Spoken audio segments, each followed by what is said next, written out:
जय श्रीमन नारायण। दोस्तों, आइए जानते हैं करदम जी का अपने तपोबल से इच्छाचारी विमान प्राप्त करना तथा देवहूति के साथ सांसारिक भोग विलास करते हुए उसके गर्भ से 9 कन्याएं उत्पन्न करना।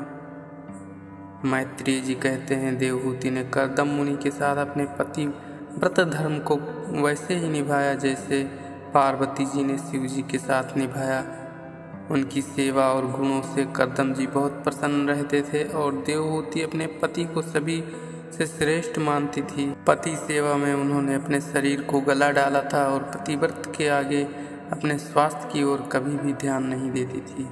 तब उनकी श्रद्धा भक्ति को देखकर एक दिन करदम मुनि ने दया से पीड़ित और प्रेम से गदगद होकर बोले, यद्यप प्राणियों को अपना शरीर बड़ा प्रिय होता है तथापि तुम मेरी सेवा के आगे उसकी ओर कुछ ध्यान नहीं देती हो, इससे मैं तुम पर बहुत प्रसन्न हूँ। और बोले, तुम मुझसे क्या चाहती हो? मेरे पास तपोबल के अतिरिक्त और कुछ भी नहीं है, उसमें से तुम जो चाहो मैं देने को तैयार हूँ। देवहूति ने कहा, हे नाथ, इससे बढ़कर और कुछ उत्तम नहीं है, बस इसी से आप मुझे जो दे सकते हैं दीजिए। करदम जी ने अपने तपोबल से उन्हें दिव्य दृष्टि प्रदान कर दिया, जिससे वह समस्त ऐश्वर्यों की दृष्टा हो गई।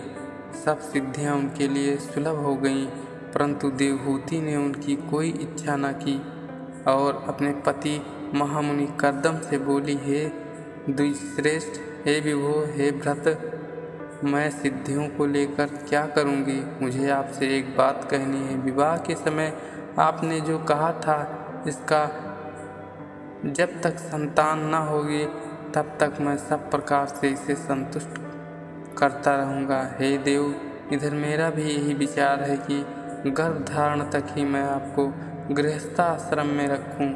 यदि एक बार भी आपका अंग संग तथा गर्भ धारण मात्र हो जाता है तो अति उत्तम था। उत्तम पति से साकार से स्त्री को संतान की प्राप्ति बड़ी शोभा की बात होती है। इसके लिए आप कोई एक मंदिर बनवाइए जिसमें कामशालानुसार आपकी शिक्षा पाकर मेरा शरीर रति के योग्य हो जाए और मेरी इच्छा पूर्ण होए। मैत्रेय जी कहते हैं, देवहूति की ऐसी इच्छा जानकर महामुनि करदम ने अपने योग बल से तत्क्षण एक इच्छाचारी दिव्य विमान प्रकट कर दिया, जो कामदायक सब रत्नों से पूर्ण था और उसमें सुख की सभी सामग्रियां यथोचित भरी हुई थी। उसमें क्रीड़ा स्थल, शयनगार और आंगन आदि जहाँ जैसा चाहिए था वहाँ वैसे ही आश्चर्यप्रद बने हुए थे। जब वह विमान करदम मुनि के आश्रम पर आकर रुका तो मुनि ने पतिव्रता देवहूति से कहा, हे प्रिय, अब इस बिंदुसार कुंड में स्नान कर इस विमान पर चढ़ो, क्योंकि यह विष्णु जी का बनाया परम तीर्थ सार है। पतिव्रता देवहूति जो सरोवर में स्नान करने उतरी तो वहाँ मुनि के तपोबल से हजारों किशोरावस्था की कन्याओं ने अपने को उनकी दासी कहकर उनकी यथोचित सेवा कर सत्कार कर सब प्रकार की श्रृंगारिक सामग्रियों से सज्जित कर दिया।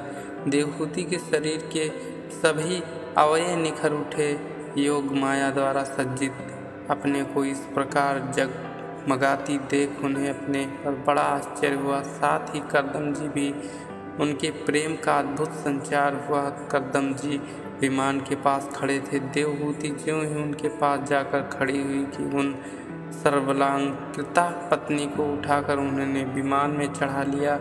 उनके बैठते ही विमान आकाश को उड़ गया और द्वीपों तथा पृथ्वी खंड की जितनी रचना थी करदम जी ने देवहूति को दिखा दिया। इस प्रकार कितने ही सुरम्य स्थानों में पत्नी सहित करदम जी उस दिव्य विमान के द्वारा भ्रमण करते हुए अपने आश्रम को लौटे।